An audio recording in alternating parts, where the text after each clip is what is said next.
حضرت ایوب علیہ السلام پروردگار نے ان کو امتحان میں گرفتار کیا. اللہ اکبر. آپ کے سارے مویشی مر گئے, آپ کے سارے بچے مر گئے, آپ کے سارے مکانات ڈھہ گئے, ساری چیزیں ختم ہو گئیں. آپ جنگل و بیابان کی طرف تشریف لے گئے. اللہ اکبر.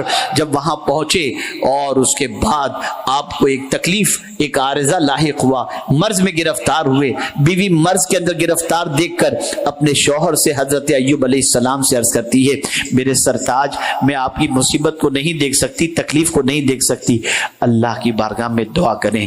آپ نبی ہیں, آپ کی دعا سے اللہ آپ کی پریشانی کو دور فرما دے گا. جواب سنیے.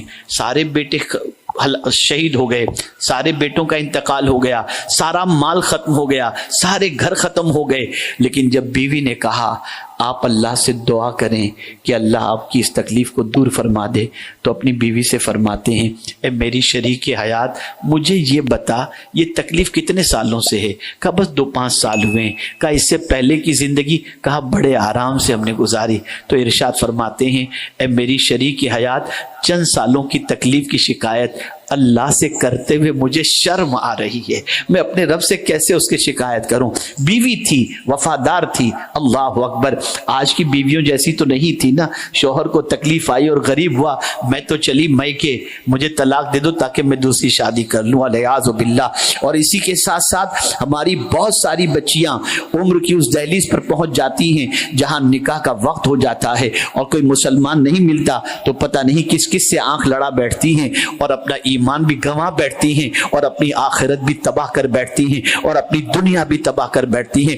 ڈرو اللہ سے, اللہ کا عذاب بہت سخت ترین ہے. اللہ کے رسول صلی اللہ علیہ وسلم کی ایک صحابیہ, غالباً حضرت زنیرہ رضی اللہ تعالی عنہ, ان کے سر پر کافروں نے اس طریقے سے مارا کہ آنکھوں کی روشنی چلی گئی. اللہ اکبر. اس کے بعد تانا دینے لگے, دیکھو تم نے ہمارا مذہب چھوڑ کر رسول اعظم کا دین قبول کر لیا نا, تو تمہاری آنکھیں ہمارے بتوں نے چھین لی. بس ان کی زبان پر دعا آ جاتی ہے, اے اللہ, میں ان کے تانے برداشت نہیں کر سکتی, میں جانتی ہوں کہ میرا رب تو ہے اور تو چاہے تو میری آنکھوں کی روشنی ابھی آ سکتی ہے, بس یہ عرض کرنا تھا, آنکھوں کی بینائی میرے کریم نے عطا فرما دی.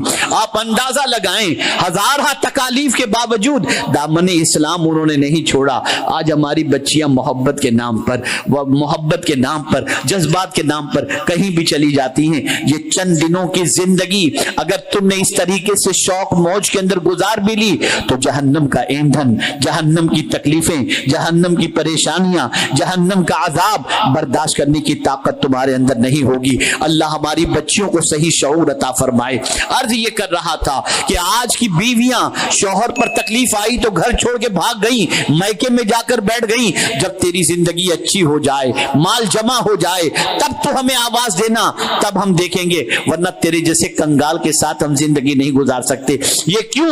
یہ سیریل دیکھنے کے بعد, یہ پکچر دیکھنے کے بعد یہ سوچ بنتی ہے. اگر انبیاء کی سیرت پڑھے ہوتے, اولیاء کی سیرت پڑھے ہوتے تو یہ سوچ نہ بنتی. اللہ اکبر. بی بی رحمت نے, جو حضرت ایوب علیہ السلام کی زوجہ تھی, انہوں نے عرض کیا, یقیناً آپ اللہ سے شکایت کرنا نہیں چاہتے, مت کیجئے, میں آپ کی بیوی ہوں, میں آپ کی تکلیف نہیں دیکھ سکتی, آپ دعا تو کیجئے اللہ آپ کو شفا عطا فرما دے. لیکن ڈرتے ڈرتے رب کی بارگاہ میں دعا کرتے ہیں.